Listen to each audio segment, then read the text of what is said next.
వేదిక మీద ఉన్నటువంటి పెద్దలందరికీ కూడా, అలాగే సాగర్ గంజ్ నియోజకవర్గంలోని ఈ జగన్నాథ ఆలయంలో కూర్చున్నటువంటి తెలుగు వాళ్ళకందరికీ కూడా పేరు పేరున నమస్కారాలు తెలియజేస్తా.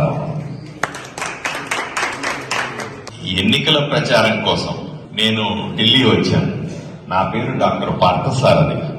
నేను కర్నూలు జిల్లాలో ఆదోని నియోజకవర్గం నుంచి ఎమ్మెల్యేగా ఉన్నాను భారతీయ జనతా పార్టీలో.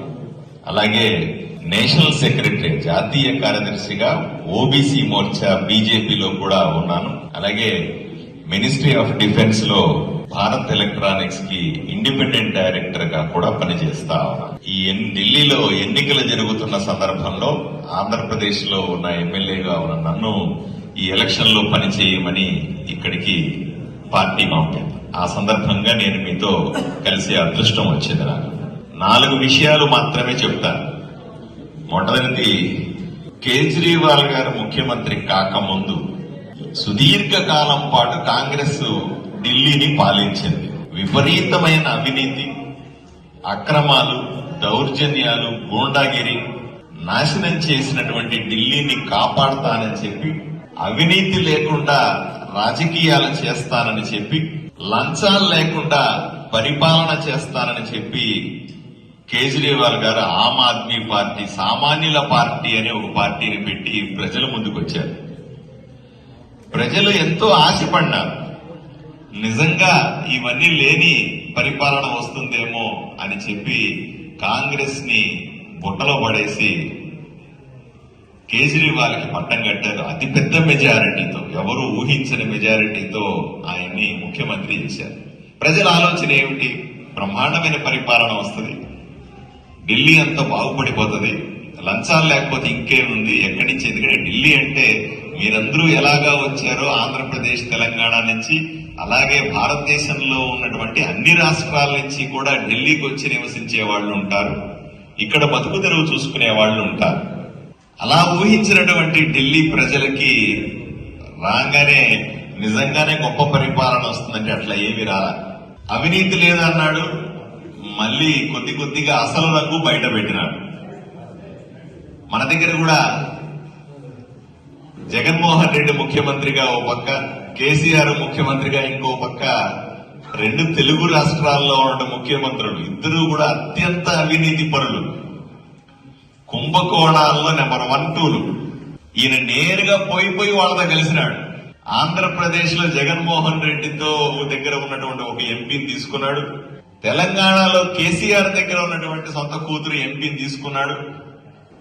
ఇద్దరిని తీసుకుని ఈ మద్యం మాఫియాని సృష్టించి ఒక కుంభకోణాన్ని తయారు చేసినాడు. దేశం ఎప్పుడూ చూడలే ఇట్లాంటి కుంభకోణాన్ని. తెలుగు రాష్ట్రాల్లో ఉన్న ఇద్దరిని తీసుకుని ఢిల్లీలో ఉన్న సాక్షాత్తు ముఖ్యమంత్రి, ఉప ముఖ్యమంత్రి అందరూ కలిసి 1000 కోట్ల కుంభకోణం. మీరు గమనించే ఉంటారు, కుంభకోణం జరిగిందని చాలా రోజుల తర్వాత బయటకు వచ్చింది. విపరీతంగా ప్రతి 100 అడుగులకి, ప్రతి 100 అడుగులకి ఒక మందు షాప్ పెట్టారు ఢిల్లీలో. మద్యం బలవంతంగా అమ్మించారు, టార్గెట్లు పెట్టి అమ్మించారు. ఇదే ఆంధ్రప్రదేశ్, తెలంగాణలో కూడా జరిగింది. ఆంధ్రప్రదేశ్ లో దుర్మార్గుడైనటువంటి జగన్మోహన్ రెడ్డి ముఖ్యమంత్రి ఉండగా కూడా అదే జరిగింది. టార్గెట్లు పెట్టి తాగించినారు. ఎక్కడా లేని మద్యం లేబుల్ తీసుకుని కొత్త మద్యాన్ని వీళ్లే తయారు చేసి, మా దగ్గర అయితే జగన్మోహన్ రెడ్డి సొంతంగా తయారైంది, ఆయన ఫ్యాక్టరీలో తయారైన మద్యాన్ని తీసుకుని ప్రజలకు అమ్మినాడు. ఎప్పుడు మన పేర్లు కూడా వినుండవు. అట్లాంటివి అమ్మి ప్రజల ఆరోగ్యంతో ఆట్లాడుకున్నాడు.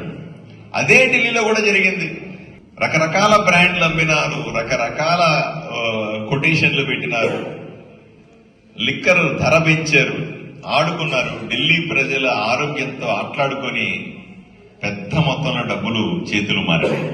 ఈరోజు ఆయన చెప్తాడు, నా మీద అన్యాయంగా కేసు పెట్టారండి. ఏమంటే సూటిగా ప్రశ్నిస్తాం, మేమే అందరి మీద ఎవడన్నా వచ్చి అమాయకంగా కేసు పెట్టచ్చా అండి? మీరేదో వ్యాపారమో, ఉద్యోగమో లేదా రాజకీయమో చేస్తా ఉన్నారు.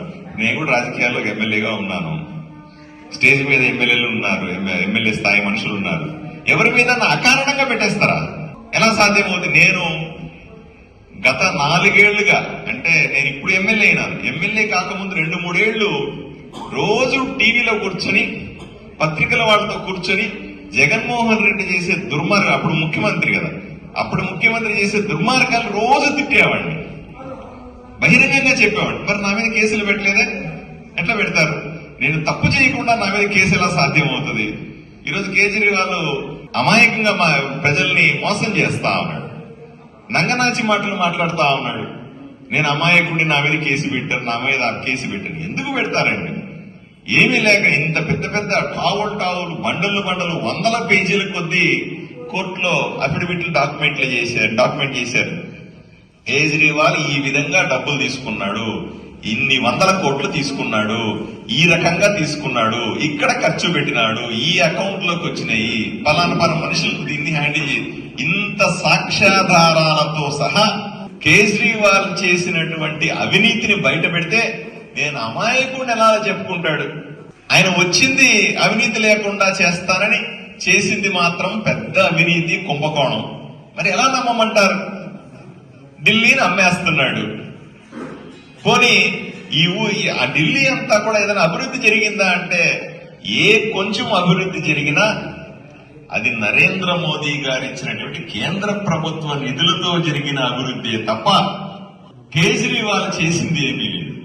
ఏమయ్యా ఎందుకు చేయలేదు అంటే, కేంద్రం నన్ను చేయనివ్వట్లేదు అంటాడు. మంచి పని చేస్తే ఎవరు వద్దంటారా? ఊరిని అభివృద్ధి చేస్తే ఎవరన్నా కాదంటారా? నీ దృష్టి అభివృద్ధి మీద లేదు. ఎంతసేపు 4 మంచి మాటలు చెప్పడం, అమాయకులని లేనిపోని విషయాలు చెప్పి మోసం చేయడం, డబ్బులు దండుకోవడం. ఇప్పుడే పెద్దలు చెప్తా ఉన్నారు, నేను ముఖ్యమంత్రి అయితే, నేను ఆమ్ ఆద్మీ పార్టీ నుంచి ఉన్నాను, సామాన్యుల పార్టీ ఇది, నేను ముఖ్యమంత్రి అయితే నేను ప్రభుత్వ బంగళానే వాడను, ప్రభుత్వ డబ్బులు వృధా చేయను అన్నాడు. మా జగన్మోహన్ రెడ్డి గారు ఇంతకుముందు సీఎం గారు ఇదే చెప్పినాడు. అస్సలు ప్రజల డబ్బు వాడిని అన్నాడు. విశాఖపట్నంలో మీరు చూసుకోండి ఒకసారి న్యూస్, ఎప్పుడన్నా మీరందరూ కూడా ఎప్పటికప్పుడు తెలుగు న్యూస్ కూడా చదువుతారనుకుంటా. విశాఖపట్నంలో జగన్మోహన్ రెడ్డి ముఖ్యమంత్రిగా 500 కోట్ల రూపాయలు ఖర్చు పెట్టి పెద్ద ప్యాలెస్ కట్టాడు. ఆ ప్యాలెస్ ఏం చేయాలి ఇప్పుడు తెలియట్లేదు మనకి. అంత డబ్బులు పెట్టి కట్టిన బిల్డింగ్ ని ఒక ముఖ్యమంత్రి నివాసానికి 500 కోట్లు ఖర్చు పెడతారండి. అలాగే కేజ్రీవాల్ కూడా ఢిల్లీలో కోట్లాది రూపాయలు ఖర్చు పెట్టి బంగ్లా తయారు చేసుకున్నాడు. మళ్ళీ ఆమ్ ఆద్మీ పార్టీ మనిషి అంటాడు. ఎన్ని కుంభకోణాలు చదువుతున్నాం ఢిల్లీలో. స్కూల్ కుంభకోణం అంటారు, లేదా ఎక్విప్మెంట్ కుంభకోణం అంటారు, ఆక్సిజన్ కుంభకోణం అంటారు, ఇళ్లకు సంబంధించిన కుంభకోణం అంటారు, మద్యం కుంభకోణం. ఇన్ని కుంభకోణాలు చేసిన మనిషి ముఖ్యమంత్రిగా ఎలా కొనసాగుతాడు? కాంగ్రెస్ ఏదైతే చేసిందో అదే ఆమ్ ఆద్మీ పార్టీ కూడా చేసింది. పార్టీలో తేడా కానీ చేసిన పని అదే. దీన్ని పోగొట్టాల్సిన బాధ్యత మనందరి మీద ఉంది. అందువల్లే మిమ్మల్ని అందరూ రిక్వెస్ట్ చేస్తాం. మనం ఎప్పుడు చెబుతాం, డబుల్ ఇంజిన్ సర్కార్ అంటాం.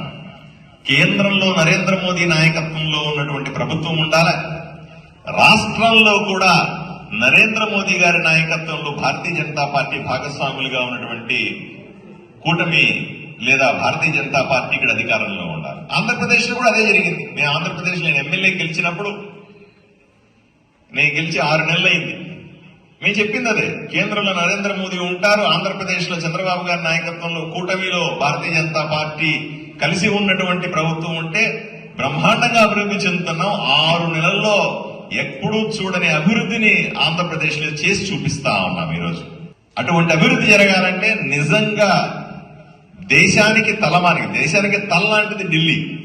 అంతే కదా, శరీరం అంతా రకరకాల రాష్ట్రాలు అయితే తల మాత్రం ఢిల్లీ. ఇటువంటి నగరం అభివృద్ధి చెందాలంటే తప్పనిసరిగా భారతీయ జనతా పార్టీ అధికారంలో ఉంటేనే సాధ్యమవుతుంది. లేకపోతే కేంద్ర ప్రభుత్వం డబ్బులు ఇవ్వట్లేదు, నరేంద్ర మోదీ గారు అభివృద్ధి చేయనివ్వట్లేదు, మాకు అడ్డం పడతా ఉన్నారు, మాకు ఇది చేయట్లేదు అది చేయట్లేదు సాకు చూపించి ఢిల్లీని సర్వనాశనం చేసే అవకాశం ఉంది. కాబట్టి మిమ్మల్ని అందరినీ కూడా చేతులెత్తి వేడుకుంటా ఉన్నాం. దయచేసి ఈ 10 రోజుల పాటు మీరందరూ కూడా కేవలం మీకు మాత్రమే కాదు, అందరికీ కూడా వీధి గ్రామాలకు తిరగండి, ప్రతి ఒక్క వ్యక్తిని మోటివేట్ చేయండి. ఈ 10 రోజులు నేను కూడా ఢిల్లీలో ఉండి ఎలక్షన్ ప్రచారంలో పాల్గొంటాను. నన్ను మరికొన్ని ప్రాంతాల్లో కూడా తీసుకెళ్లి మీరు పరిచయం చేయండి. అందరం కలిసి ఇక్కడ భారతీయ జనతా పార్టీ ప్రభుత్వాన్ని ఏర్పాటు చేస్తే మనం అనుకున్న విధంగా ఢిల్లీ ప్రజలను సుఖశాంతులతో చూడటం సాధ్యమవుతుంది. అవినీతి లేనటువంటి ప్రభుత్వం ఏదైతే ప్రజల కల ఉందో దాన్ని సాధించుకోవడం సాధ్యమవుతుందని తెలియజేస్తూ ఈ అవకాశం ఇచ్చిన మీ అందరికీ కూడా ధన్యవాదాలు తెలుపుకుంటున్నాను. నమస్కారం.